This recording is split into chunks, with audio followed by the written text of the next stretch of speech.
नाज़रीन, गुज़श्ता साल 25 नवंबर को हमने अपने प्रोग्राम में नादरा के गैर महफूज बायोमेट्रिक डाटा के ख़िलाफ़ कानून इस्तेमाल होने और इससे फिर मुल्की सलामती को दरपेश चैलेंजेस और आवाम में अपनी शनाख्त खोने के ख़दशात को इस पर बात की थी, इसको उजागर किया था।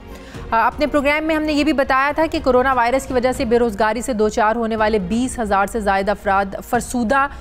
जो बायोमेट्रिक टेक्नोलॉजी है इसकी वजह से हुकूमती जो इमदाद है इसको हासिल करने से भी महरूम रहे, जबकि शनाख्ती कार्ड में सिक्योरिटी फ़ीचर्स के दावों के बावजूद गैर मुल्की शहरी पाकिस्तानी शनाख्ती कार्ड बासानी हासिल कर लेते हैं। हैरान कुन बात यह भी है कि इस संगीन मसले के सबसे अहम स्टेक होल्डर्स नादरा और PTA ने कभी भी सिस्टम को बेहतर करने की तरफ तवज्जो नहीं दी।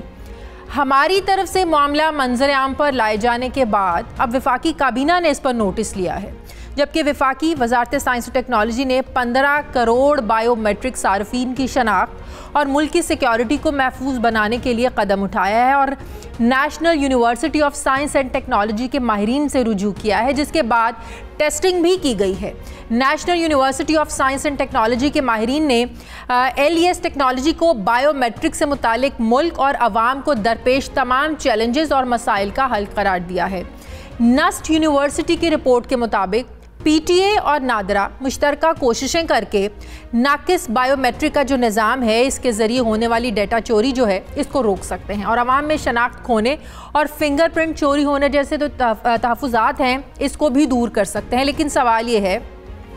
कि जब दुनिया भर में बायोमेट्रिक सिस्टम में LES टेक्नोलॉजी अपनाई जा चुकी है तो पाकिस्तान में कौन से अनासिर इस टेक्नोलॉजी की राह में रुकावट हैं। वफाकी काबीना ने नादरा और दीगर स्टेक होल्डर्स को इस हवाले से क्या डायरेक्शंस दी हैं, इसी पर मैं बात करूंगी इस्लामाबाद के ब्यूरो चीफ सुहेल इकबाल भट्टी से। सुहेल, इस मामले पर अब वफाकी काबीना की क्या डायरेक्शंस हैं, क्या उन्होंने कहा है और किन खदशात का इजहार किया जा रहा है? शादी, देखिए, जैसा कि हमने 25 नवंबर को अपने इस प्रोग्राम में ये दस्तावेजी सबूत के हमरा ये बात की थी कि जो नादरा और PTA का जो डाटा का गैर महफूज निज़ाम है, बिलखुसूस जो मौजूदा प्रिज्म टेक्नोलॉजी के ज़रिए से बायोमेट्रिक की जाती है, उससे जहाँ पर एक जानी बेजाली बैंक अकाउंट्स खोल रहे हैं, रकूम की वसूली के अंदर फ्रॉड हो रहे हैं, गाड़ियों को रजिस्ट्रेशन में फ्रॉड हो रहे हैं, उसके साथ साथ बहुत से लोगों को अपनी शनाख्त खोने का कर्ब है। एहसास कैश प्रोग्राम के दौरान वो लोग जो डिजर्विंग थे वो अपने फिंगरप्रिंट्स मैच न होने की वजह से हुकूमती इमदाद से महरूम रहे और डॉक्टर सानिया निश्ता साहिबा ने काबीना के सामने ये इंकशाफ किया था। चूंकि जो हमारी मौजूदा बायोमेट्रिक टेक्नोलॉजी है, जब फिंगरप्रिंट्स एज बढ़ने के साथ 65 साल की एज में वो अंगूठे के थंब इंप्रेशन चेंज होते हैं, वो उसको रिकॉग्नाइज नहीं करता और फ्रॉड भी बहुत बड़े पैमाने पर हो रहे थे, आपकी शनाख्त चुरा ली जाती है। इस मसले को हल करने के लिए बुनियादी जिम्मेदारी थी PTA और नादरा की, लेकिन उन्होंने लगता यह कि अपनी जिम्मेदारी अदा नहीं की। अब वफाकी काबीना ने दोबारा इस मामले का नोटिस लिया है, चूंकि रुझान के अंदर एक और एहसास कैश प्रोग्राम की बड़े पैमाने के ऊपर एक्सरसाइज की गई। नाइट एडिशन को मसूल होने वाले दस्तावेज के मुताबिक वहां पता चला कि नादरा का जो बायोमेट्रिक डाटा है वो गैर महफूज है और उसका इलीगली बहुत बड़े पैमाने पर इस्तेमाल किया जा रहा है। ये तमाम अरकान के लिए बहुत शॉकिंग न्यूज़ थी और इसके साथ प्राइम मिनिस्टर ने बरहमी का इजहार किया और ये डायरेक्शन दी कि आप इसको महफूज बनाने के लिए इकदाम करें, तमाम स्टेक होल्डर के साथ बैठ के इस मामले को आप टेकअप करें। सबसे बड़ी बात, जो जिम्मेदारी थी नादरा की, PTA की, चूंकि ये वो दो इदारे हैं जो इस पूरे मसले को हल कर सकते थे लेकिन नहीं किया गया। लेकिन एक आपको दाद देना पड़ेगी वजारत साइंस और टेक्नोलॉजी को, जिन्होंने इस मामले को टेकअप किया और इस मकसद को मसले को हल करने के लिए, चूंकि यहां पर मुल्क की सलामती एट स्टेक है, अवाम के मसाइल हैं, वजारत साइंस और टेक्नोलॉजी ने नस्ट यूनिवर्सिटी से राब्ता किया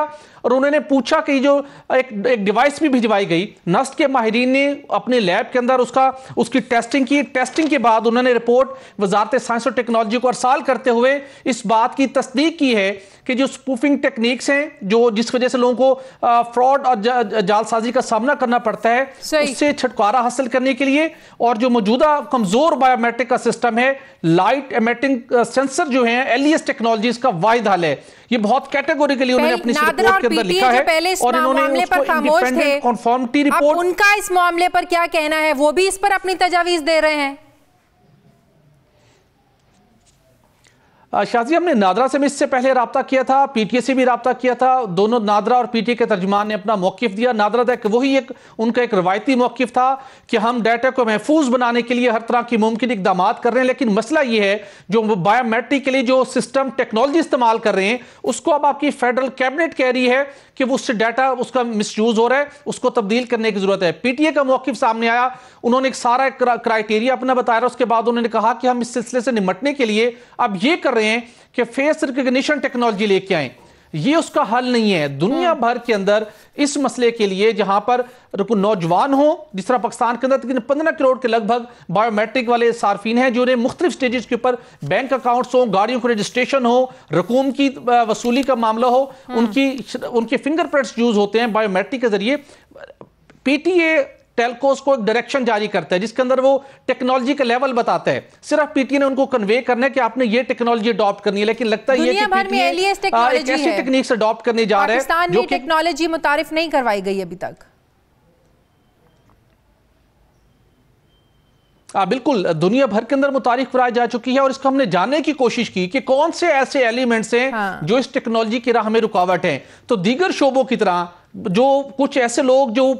फरसूदा पुरानी ऑब्सलीट टेक्नोलॉजी फराहम करते थे, उन लोगों ने हमारे कुछ इदारों को जो इस बायोमेट्रिक सिस्टम के अंदर एक इनकलाबी तब्दीली ला सकते हैं, वहां पे उन्होंने मुबैना तौर के ऊपर उनको मैनेज किया हुआ है कि आप पुरानी ऐसे टीओआर तैयार करें, ऐसे टेंडर्स करें जिसके अंदर एलियस टेक्नोलॉजी आ ही ना सके। वही पुरानी टेक्नोलॉजी जो कि इंतहाई सस्ते दाम पर आती है और उन्हें अपने दाम फरोख्त की जाती है, और उसके अंदर जरा ये कहते हैं कि बहुत से लोगों का इंटरेस्ट इन्वॉल्व होता है, जिसका खमियाजा इस मुल्क के गरीब अवाम भुगत रहे हैं, जिसका खमियाजा इस मुल्क की सिक्योरिटी को अदा करना पड़ रहा है। सिक्योरिटी एट स्टेक है क्योंकि बहुत से लोगों ने जाली शनाख्ती कार्ड भी बनवा लिए थे। तो वजारत साइंस और टेक्नोलॉजी और नस्ल की टीम ने एस्टेब्लिश किया है कि एलईएससी एक वाहिद सोल्यूशन है पाकिस्तान को इस चैलेंज से निकालने के लिए। सही, बहुत शुक्रिया इस्लामाबाद के ब्यूरो चीफ सुहेल इकबाल भट्टी। नाज़रीन, हमारे प्रोग्राम का वक्त खत्म हो गया।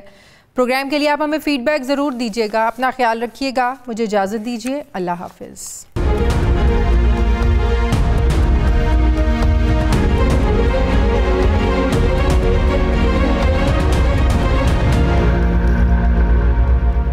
नाज़रीन, गुज़श्ता साल 25 नवंबर को हमने अपने प्रोग्राम में नादरा के गैर महफूज बायोमेट्रिक डाटा के ख़िलाफ़ कानूनी इस्तेमाल होने और इससे फिर मुल्की सलामती को दरपेश चैलेंजेस और आवाम में अपनी शनाख्त खोने के ख़दशात को इस पर बात की थी, इसको उजागर किया था। अपने प्रोग्राम में हमने ये भी बताया था कि कोरोना वायरस की वजह से बेरोज़गारी से दो चार होने वाले 20,000 से ज़ायद अफराद फरसूदा जो बायोमेट्रिक टेक्नोलॉजी है इसकी वजह से हुकूमती जो इमदाद है इसको हासिल करने से भी महरूम रहे, जबकि शनाख्ती कार्ड में सिक्योरिटी फ़ीचर्स के दावों के बावजूद गैर मुल्की शहरी पाकिस्तानी शनाख्ती कार्ड बासानी हासिल कर लेते हैं। हैरानकुन बात यह भी है कि इस संगीन मसले के सबसे अहम स्टेक होल्डर्स नादरा और पीटीए ने कभी भी सिस्टम को बेहतर करने की तरफ तवज्जो नहीं दी। हमारी तरफ से मामला मंजर आम पर लाए जाने के बाद अब वफाकी काबीना ने इस पर नोटिस लिया है, जबकि वफाकी वजारत साइंस और टेक्नोलॉजी ने 15 करोड़ बायोमेट्रिक सार्फिन की शनाख्त और मुल्क की सिक्योरिटी को महफूज बनाने के लिए कदम उठाया है और national university of science and technology के माहिरीन से रुजू किया है, जिसके बाद टेस्टिंग भी की गई है। National university of science and technology के माहिरीन ने एलईएस टेक्नोलॉजी को बायोमेट्रिक से मुतालिक मुल्क और आवाम को दरपेश तमाम चैलेंजेस और मसाइल का हल करार दिया है। नस्ट यूनिवर्सिटी की रिपोर्ट के मुताबिक पीटीए और नादरा मुश्तरका कोशिशें करके नाकिस बायोमेट्रिक का जो निज़ाम है इसके ज़रिए होने वाली डेटा चोरी जो है इसको रोक सकते हैं और आवाम में शनाख्त खोने और फिंगरप्रिंट चोरी होने जैसे जो तहफ़्फ़ुज़ात हैं इसको भी दूर कर सकते हैं। लेकिन सवाल ये है कि जब दुनिया भर में बायोमेट्रिक सिस्टम में एलईएस टेक्नोलॉजी अपनाई जा चुकी है तो पाकिस्तान में कौन से अनासिर इस टेक्नोलॉजी की राह में रुकावट है।